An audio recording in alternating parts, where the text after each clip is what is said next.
This is the Conscious Mental Health Podcast for curious clients and conscious clinicians. This podcast is for informational purposes only and should not be considered health or mental health advice.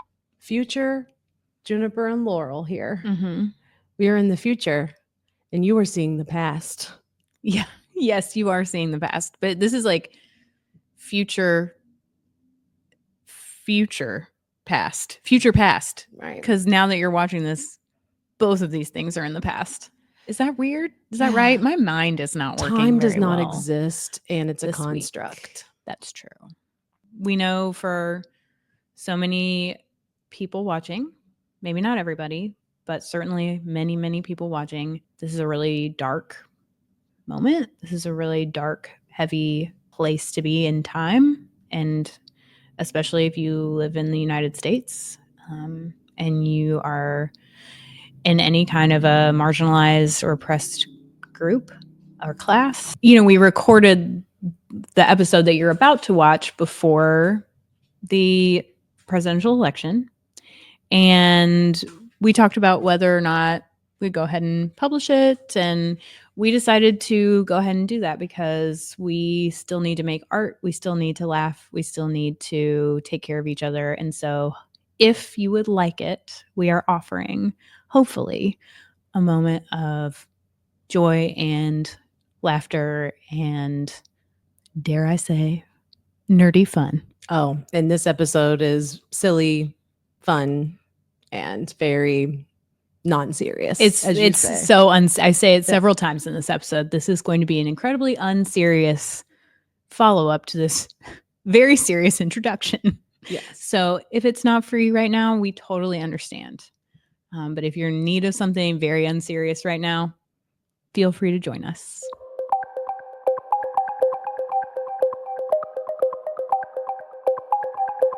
We're back to After Billable Hours. I'm Juniper, licensed clinical social worker and mental health educator, and also soccer star. Oh, wow. AKA football. Wow. A star. I was a star. A star in our midst. I was an absolute shining star of an athlete. Okay. In my high school that we never won a game. We had so much heart. And yeah, I also got a scholarship to a D3 college that I didn't accept. Heyo. Love it. Love that for you. Put that on the resume. I'm Laurel. I'm a licensed professional counselor and a mental health educator and not a soccer star. In fact, not athletic one bit. But in high school, I was on the speech team. When you say speech team, is Yes. that debate or something different? No, it's not debate. Although we did have a category that was a debate category. I did not participate in that. You do not love that from our I don't. previous I conversations. hate debating. It so stresses me out. Don't ever debate me. Right? So I did mostly duo, which you could do individual events or duo events. And it was the nerdiest thing actually on the planet. Truly the most. I can't really think of something much nerdier. But we had monologues or like dialogues like that we would act out sort of, but it wasn't actually acting. There were very specific rules. You had to have your script in a binder. You didn't have to have it memorized. But anyway, even if you memorized it, you still had to have your script in a binder. It's very specific. When you did duo, you had to turn the pages at the exact same time. You would stand next to each other, you and your partner, facing the audience. So you literally just act out only with your words, a piece with your duo partner. And we wore suits. Like pantsuits. What were the topics of said speeches? One time, my duo partner and I did a piece from Monty Python. Okay. So it's almost like spoken word, but you're not necessarily doing poetry, but you're not acting. So it's almost like you're reading a bedtime story. Possibly? Maybe, except it was really early in the morning and we were all wearing pantsuits. I know you're not the most competitive, we've talked about this. Mm-hmm. Or have we? I know I'm a little more, possibly You're a little definitely more competitive. Now, I am competitive with myself. Yeah. So did you ever win? Yeah. Hey, sure. yes. We did great. Our speech team actually did great. I don't think we ever made it to state, but I think we did. We made it to regionals at one point. Wow, that sounds very cool. It was not cool, but it was fun. I think it sounds cool. And I would have gone to one of your competitions and Speech or events. performances. I would have totally gone and I would have supported, like screamed. Like, Like, whoa, that's cheered. not allowed. You're not allowed to cheer? Oh no. The I can be audience like, doesn't talk. go, Laurel. No. Okay. I could Hey, find some if we time. get enough people, Laurel will stream a speech. We can duo it. I don't know if I would be any good. As long as you have a pantsuit. If we get 100 comments, yeah, I will do a speech All for right. you. Thank you. In very formal high school rule We'll form. live stream it. Thank Okay. you. Yeah, you're welcome. Well, I'm curious what memes you have been enjoying. Is it time? I think it's time. It's time for meme of the week. Meme of the week. Meme. Are you going first? The meme that I chose this week is from at relatable_energy. It's a picture of the little icons of the like microphone in the video on a Zoom or like a video chat, and they're red and muted. So it says like unmute under it and then start video, right? So clearly in this photo, everything's turned off. And it says, my trust issues so bad, I don't even trust these. But I don't. Oh, yeah. I don't trust them. Absolutely not. Do you know how many times I've like checked and double checked to make sure that they're actually, I don't trust it. No. I don't trust that it's turned off. No. Also, talk about trust issues with that. Something else that I thought about when I sent that meme was anytime I'm saying anything remotely that has to do with anything ever, I check my phone to see if I'm accidentally calling that person or accidentally recording it. Even if I'm not talking about a person necessarily, like if I'm saying something about anything, work, I just look at my phone constantly. Well, Did you accidentally call Because what if you did? someone? What if you're recording this and like live broadcasting it to the world? I don't even know how to do that. We can barely set this stuff up. Look, something's going on with our camera right now. So it's like, Is it? Oh no. yes, I couldn't do it if I tried. But do you ever do that? Like, Oh, all the time. I think I understand why I do that because number one, I've had way too many times in my life where I have said something that I shouldn't have said out loud and somebody heard it that should not have heard it. yes, A lot of times. Probably more than the average person. And number two, because I just like say stuff without thinking. Yeah. I have actually recorded myself talking and almost sent it. Yes. I don't think I ever actually have sent it, but I have absolutely recorded I had a text open or something and recorded whatever Siri picks the it up. hell I was saying in the background and like almost sent it to somebody. So who knows when I might do that and then actually hit the send button. It could happen any day now. Yes. So you just definitely have to double check.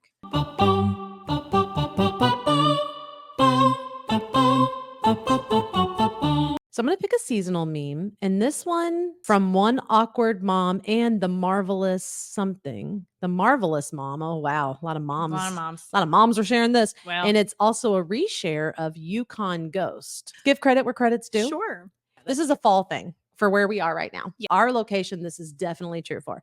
Some of the nice things about fall are going to bed when it's dark and waking up when it's dark and going to work when it's still dark and getting off when it's dark and eating dinner in the dark. Embrace the dark. Become the dark. I liked it because I was just thinking about what that would be like to, instead of complain about it incessantly like typically I do. I'm going to go with this because seasons invite us to experience ourselves and the environment differently. So to me, embracing the seasons in some ways could be saying, okay, maybe I will be a little more tired. Maybe I'm going to sleep more. Maybe I'm going to eat more. Yeah. Maybe I'm going to watch TV more and hermit crab myself. And guess what? I like that. Yeah, I think that's but like okay. I put pressure on myself to be as productive as I am in other times. Does that make sense? Yeah, totally. Why did it get me thinking like that? I can't make anything fun.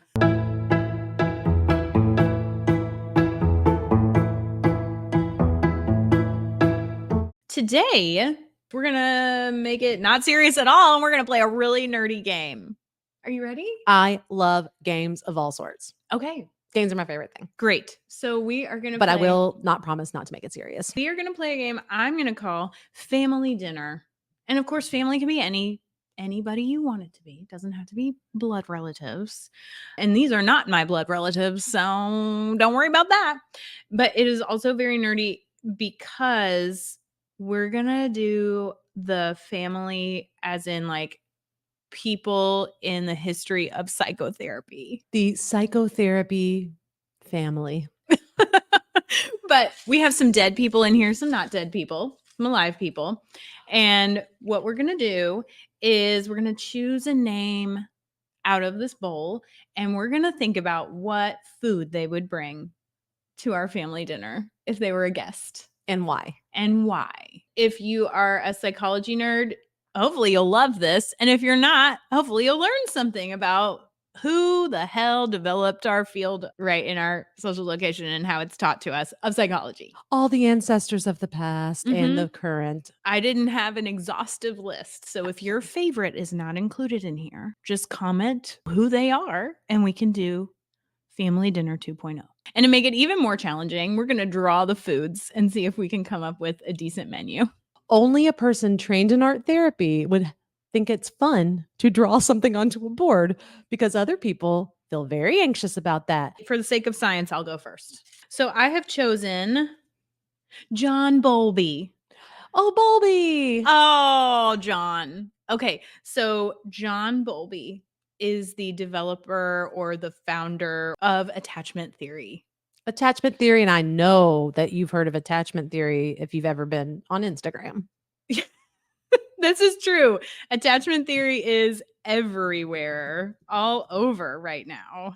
So attachment theory is a lifespan model of human development that emphasizes the role of our attachment figures. So that would be like central caregivers. So it could be a parent or it could be not a parent, and who ostensibly would provide a sense of safety or security, and whether they do or do not, and how that affects your growing up and your development.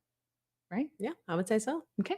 So I think John Bowlby would bring to this dinner party dinner rolls. I was not thinking that. Explain yourself, Laurel. Because you have to pass dinner rolls around, right? And you share them. And attachment theory is about like the relationship between you and an attachment figure, but like another person. And so, how would you pass those around? And what would it be like to receive that basket of dinner rolls? Oh, I already thought of how an anxious avoidant person would pass them. Not because I know from real life. Yeah. I'd be worried that they would all go down and that no one would pass it to me. And then I'd be like, oh no, maybe I should start passing first because what if I don't get a dinner roll? Because what if no one passes to me? What if they forget about me? Right. And an avoidant person just might take one and just put it back on the table. Right. And let everybody else figure it out for themselves. Right. Ooh. Dinner rolls. Oh me. Oh my. Guess who's coming to the meal? Who's coming? B.F. Skinner. Oh man. Okay. Operant conditioning isn't part of the behavioral therapies. And essentially it's a method of using like rewards and punishments to modify behavior. Right. Exactly. Now in current times, that's a little more controversial from what I understand. Yeah. I mean, I think we should say that these people, like, he's old. We've moved on somewhat from some of these theories. They're just more foundational. Yeah. It made sense with maybe training rats and mice to like go grab food in a labyrinth kind of deal. Right. Yeah, that's what you had mentioned. Mm-hmm. I definitely think of rats when I think of BFs. But it's like saying, okay, you get a piece of candy because you cleaned your room, or oh goodness, what would BF bring? Don't say rats. Well, we're definitely going to do a dessert item. Okay. Because they will definitely use that as some kind of tool to control people's behavior throughout the dinner. Oh my gosh, right. Okay, so I'm going to pick the dessert item. I just like cookies. I know that's not a traditional dessert it doesn't that people have to bring be because it's like pies and cakes, but I feel more comfortable drawing a cookie. You can pick any item you want. This is Do you like cookies? I feel like I like cookies? You guys. Okay. Y'all.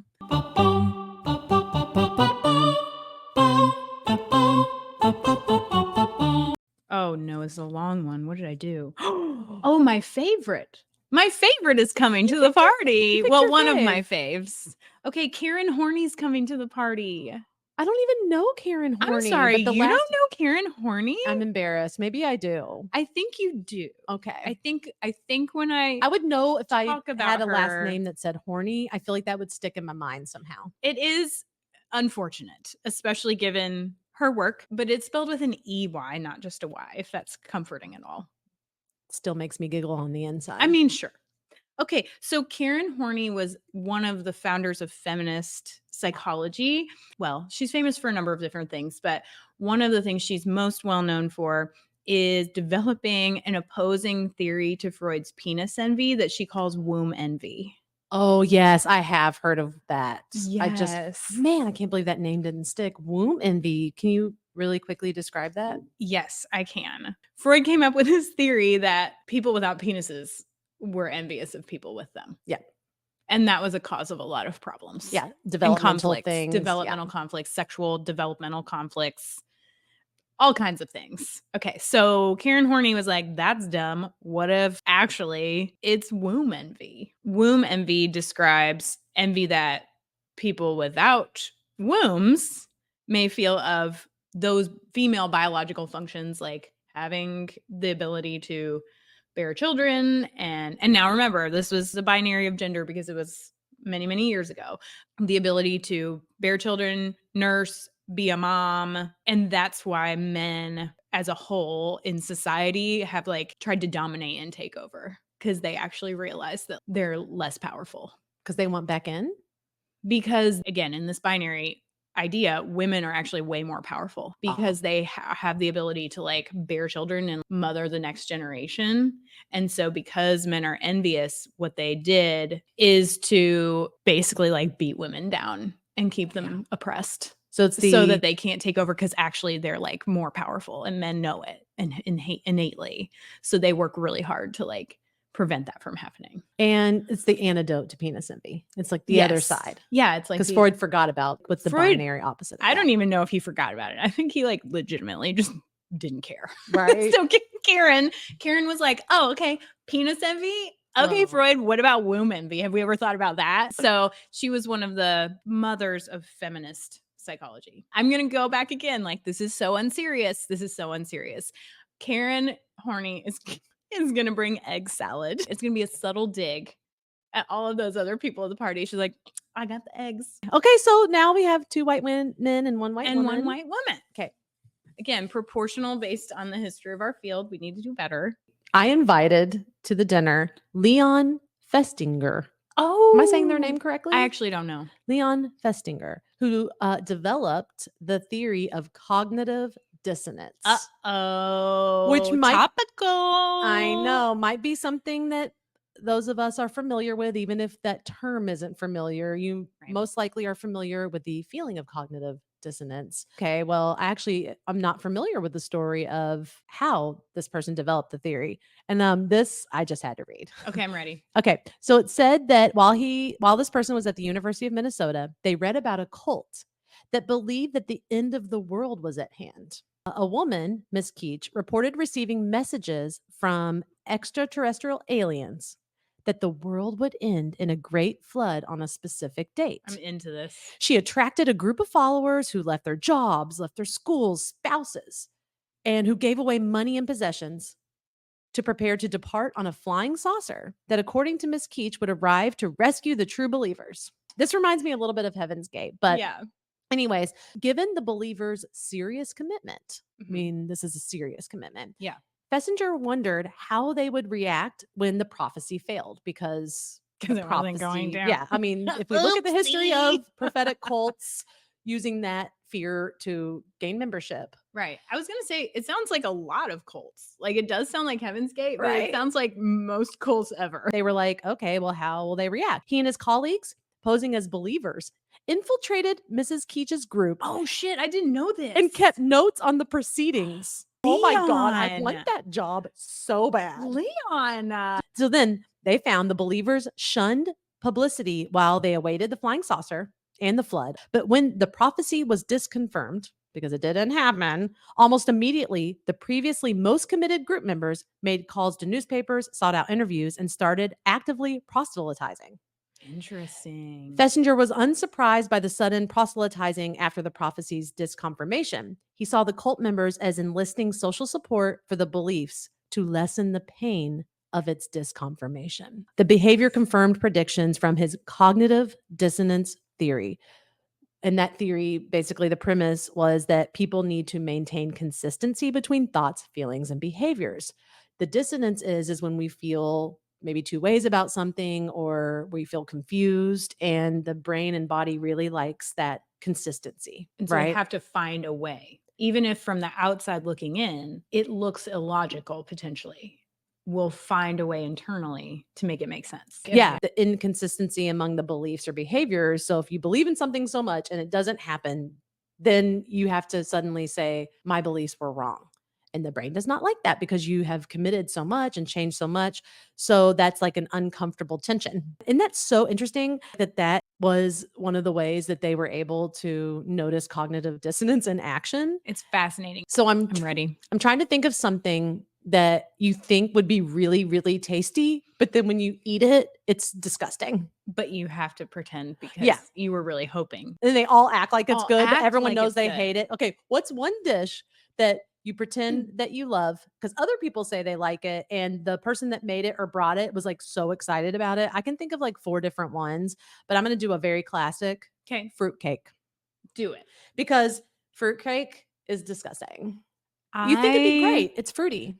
I'm so sorry. Oh, you like fruitcake? I actually love fruitcake. I do think it's controversial. I know. Okay, I'm doing fruitcake. It's like a hard, dry loaf with big, huge chunks of dried fruit. But here's that are also hard. Here's where people go wrong, which is I could go on a fruitcake tangent for this podcast. I guess I will. Here we go. Everybody thinks it's dry, and usually a lot of times it is, but that is a fruitcake made wrong.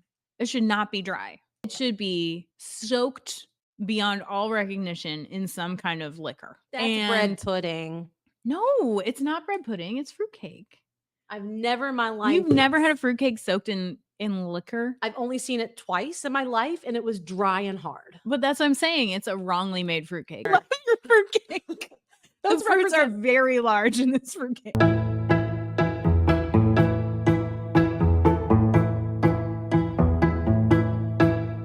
Oh, I got a good one. We have another woman at our dinner party. Okay. And actually, this is interesting because John Bowlby, attachment theory man, is already at our party, and now Mary Ainsworth is going to be at our party. Mary Ainsworth. So Mary Ainsworth was an attachment theory psychologist as well, but she is primarily known for, I think, as the developer of the strange situation experiment. Everybody, the strange situation? The strange situation with the baby. Situation. Okay, so for people who are not super nerdy, like we are, or potentially other listeners of this podcast who got super excited when I said that, the strange situation is an experiment that helped us develop further understanding about attachment theory. They brought in babies, and they brought in their parents, and they brought in strangers, and they observed what happened when different babies were placed in a room with their parent, or a room with their parent and a stranger, or a room with just a stranger. What happened when those different situations took place helped develop an understanding of how attachment is built and kind of plays out. I mean, it's very famous study, very, very famous. So if you've ever learned anything about attachment theory, it's probably been referenced, right? And so we could do a whole podcast on this experiment, but essentially they noticed whether the babies would become upset when their parent left or not, and then whether they would return to their parent as a secure base, or whether they didn't care that their parent was gone or still there, whether they didn't care if they came back, for the parent to sue them if they were able to, if the baby was very clingy was also another really important thing, like if the baby didn't want to leave at all, or whether they were able to sort of adventure off and explore around and then keep looking back to their parent or return to their parent as a secure base. All are kind of signifiers of different types of attachment. And no babies were harmed in this Oh, experiment. no babies. were Unlike harmed. some older experiments in which ethics were different. Okay, well, I got another attachment theory person, so I got to think of another attachment sort of a dish. Mary's going to bring TV dinners. Oh, yes. Individual TV dinners for everybody. All right. Because either that's a comforting, nostalgic thing, or that's a thing that reminds you of a lot of like sad things. Yeah, I really had an got emotional dark. response thinking about kid Dark. cuisines. I'm so sorry. She's going to bring kid cuisines. Oh gosh, when I that just really brought up my kid cuisine lifestyle for at least 5 years.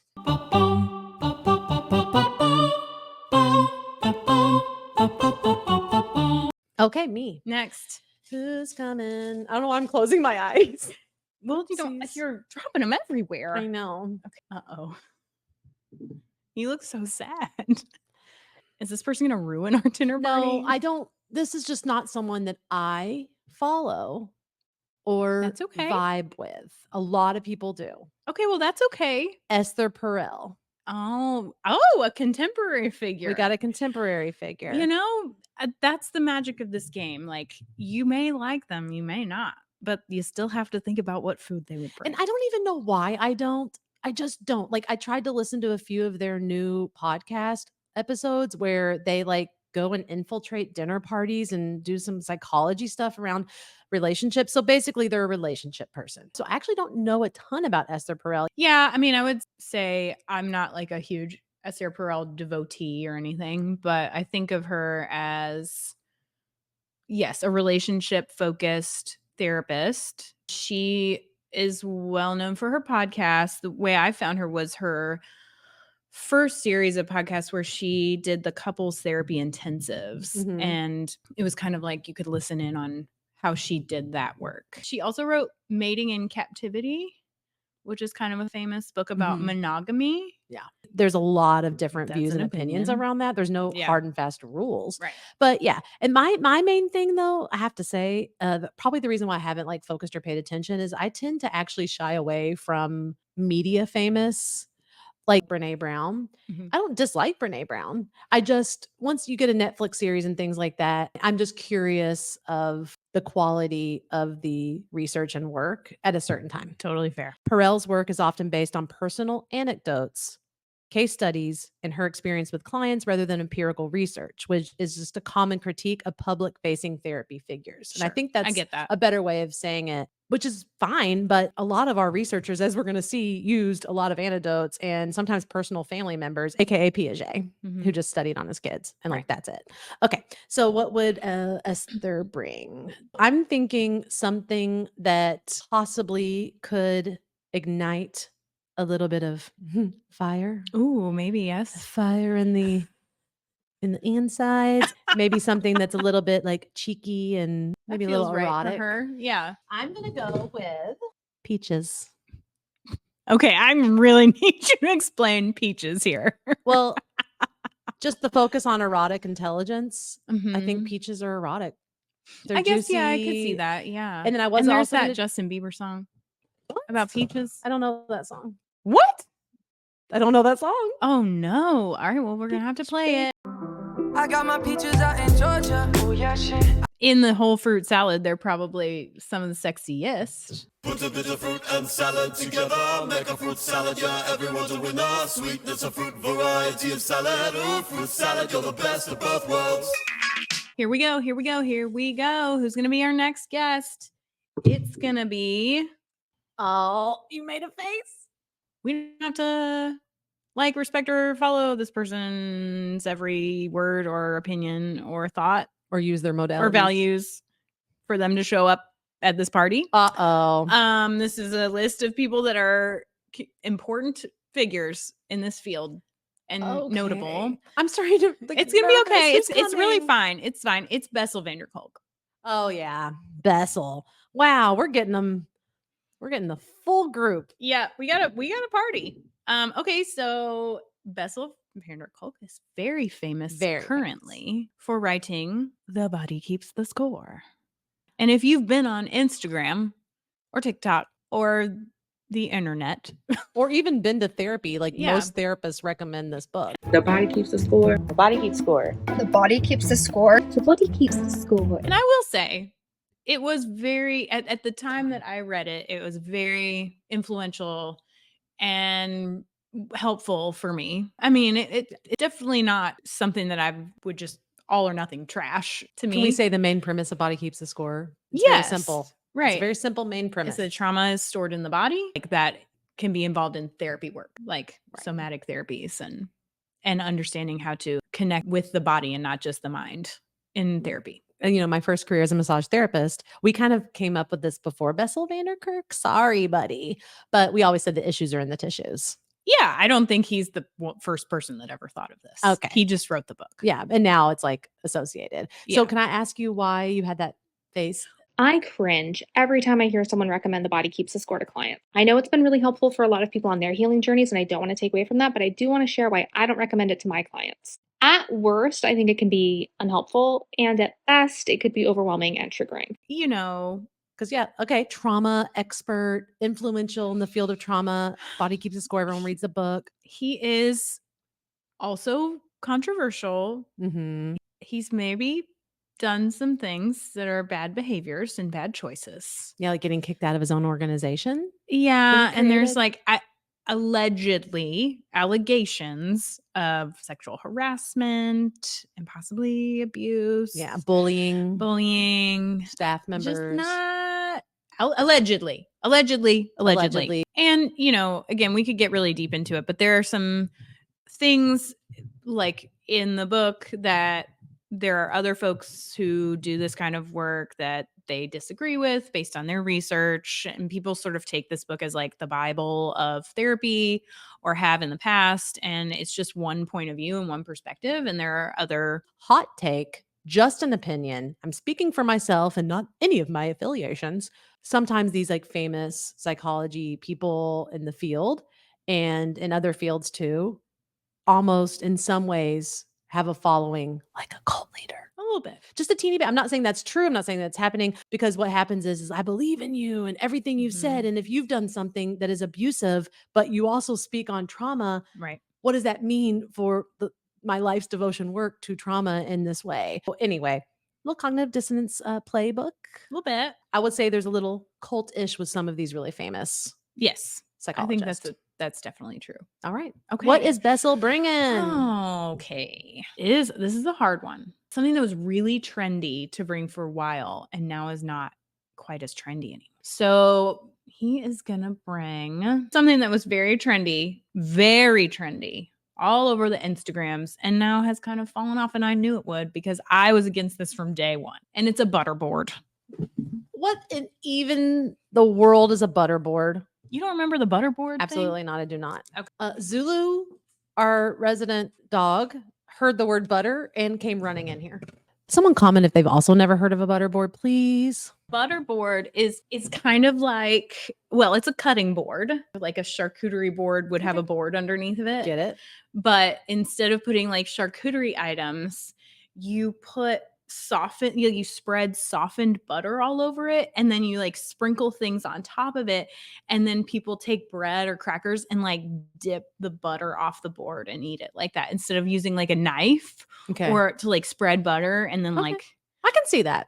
But they like take the bread and they like dip off it's gross. I hate it. It's so I can gross. kind of see it. I've never had I it, think but it's honestly, gross. there's a little part of me that's like, well, it's kind of easier. No, hot take, it's gross. Why are your fingers in my butter?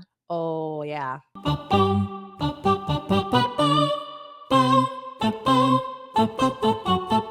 I pulled Tara Brock. Oh, Tara okay. Brock. And that definitely is a familiar name. Mm-hmm. What's coming to me first when I think of Tara Brock is like meditation, Mm-hmm. mindfulness. Buddhist psychology is coming up, or like Buddhist philosophy. Mm-hmm. Mm-hmm.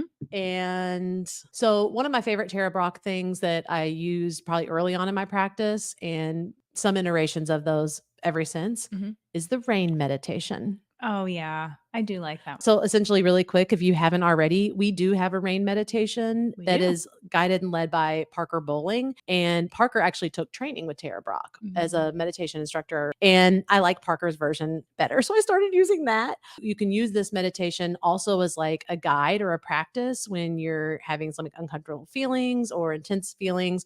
R stands for recognize. So you kind of recognize what you're noticing in your body and your mind that's coming up with this feeling. A is allow. Mm. Let your thoughts and emotions be there. Just let them be there. Like, hey, I see you. Here they are. I, which is my favorite part of the entire one, is investigate. And that's when you kind of just investigate what you're noticing around that. Maybe what happened before, noticing other times you've experienced it. And then this is where this can change the end, but nurture. So maybe just giving a little gesture of care. So Hug. yeah, a little hug, hands to the heart. And another one that I've seen within was non-attachment. I don't like that one as much because I think that is a more of a spiritual practice that everyone might not resonate with. Yeah, I think of like true like Buddhist philosophy Yeah. when I think of non-attachment. Right. Yeah. And so I prefer nurture. That just resonates a little more with me. And I like love to myself. So yeah, rain meditation, Tara Brock. Wonderful. That's what I got. What would Tara bring to this beautiful feast? What came to my mind was heart, like just a heart, because I was thinking of the rain meditation being present and compassionate, and what kind of food is heart. So I was thinking of something like very nourishing and warming. And when you just eat it or see it, you're just like, yes, that makes me feel so warm and present. And I don't know why, but mashed potatoes is coming to me All right, for that. we can go with it. Whatever way you like your mashed potatoes, Controversial. everyone's got a take on mashed potatoes, but Yes. imagine your favorite brand of mashed potatoes. And that's what we're putting on the board. I like them piled very high. They're very in the fluffy. bowl. My last pick. Here we go.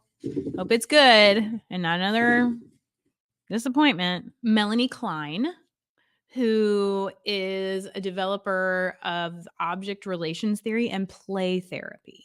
I'm not a play therapist. That's a very specific Very much so. thing.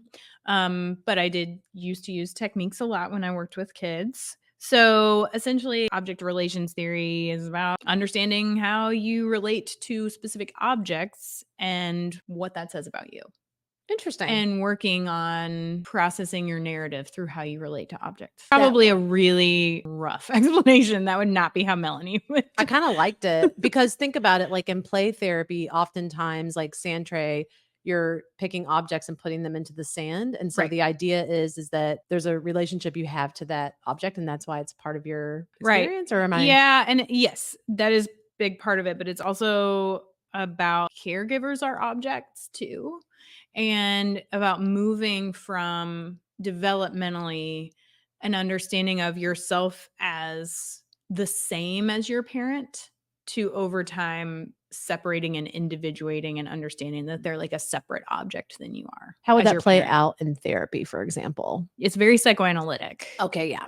So there's a lot of different ways you could work with that with a person, talking through this narrative of how did you come to understand that you were separate from your parent? Again, like in sand tray, what objects do you pick to represent these figures and how are they related? I mean, there's just like a lot of it's a theory, and you just like use it to as an explanation for how you think about things and yourself and how your ego develops. Fun. Play therapy is a huge field. And so I think that's an important feature for her too. Like she worked a lot with children and developed these ideas that they process through play. They don't have to like speak about it directly. I don't primarily work with children. I've never studied that. So that's so interesting. But I would also love for them to be at the party. I think she would bring something that you could play with. I think she would bring some sort of a charcuterie situation.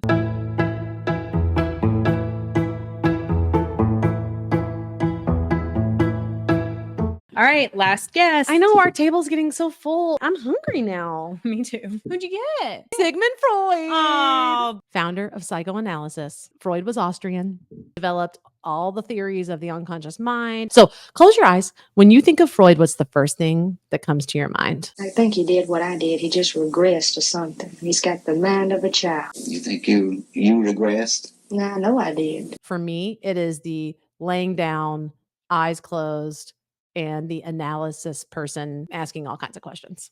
Right. What's yours? A pipe. Oh yeah, definitely the pipe. Because he's like, it's not just a pipe, it's a penis. Like that's what he thought about everything. Yeah, so it's like a That's lot of people. weird, you Yeah, all. Freud was obsessed with phallic symbols, and remember the penis envy thing that came up. And Yes. we were talking about this in our episode when we were giving the brief glossary of therapy terms. Mm-hmm. We talked about the unconscious mind and the iceberg. So the idea is that the unconscious mind drives human behavior.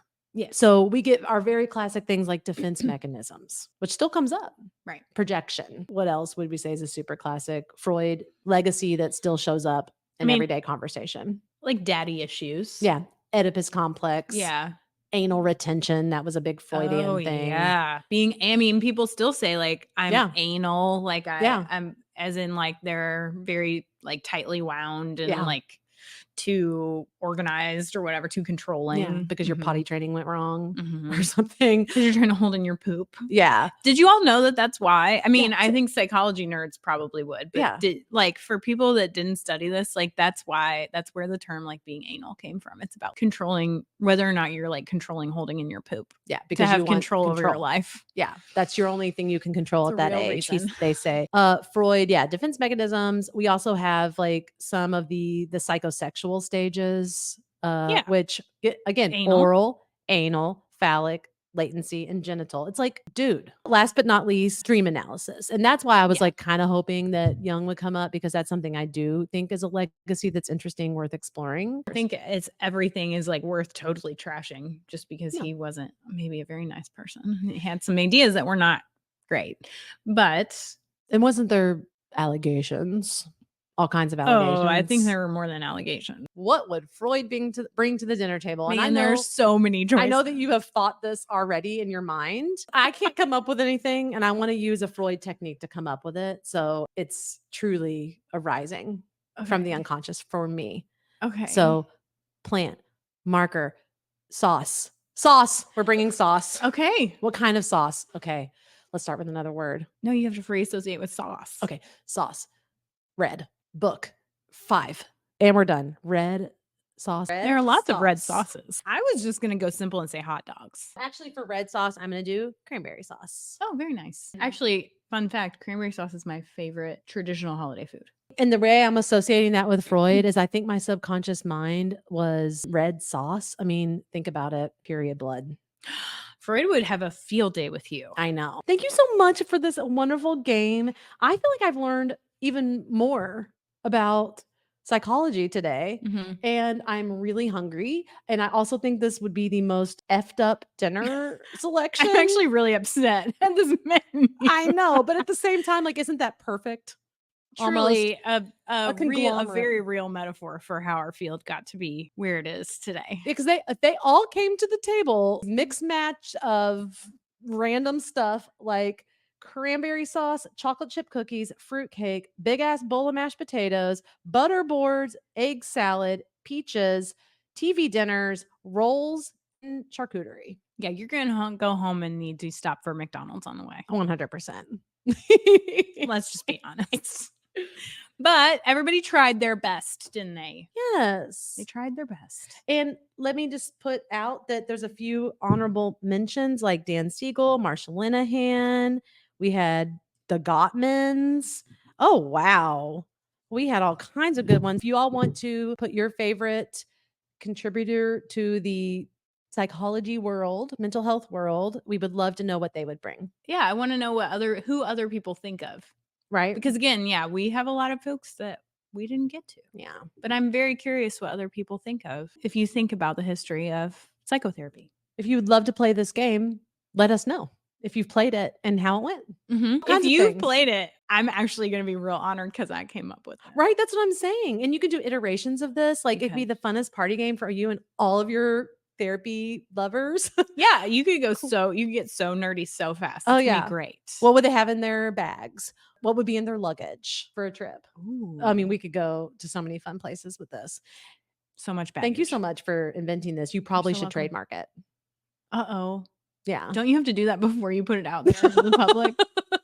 Nobody steal this until I trademark it. Actually, we're going to make this a communal gift to the world that we you- don't need you can ownership have over. it. You But can it is a have fun it. idea. This has been a fun After Billable Hours. I know. Playing a game was so fun. Yeah. And I learned and I cried We and I laughed, laughed. we cried. We drew food. Bye, you all. Like and subscribe. Remember, 100 comments equals Laurel live streaming a random speech. Speech champion over here. Peace. Bye.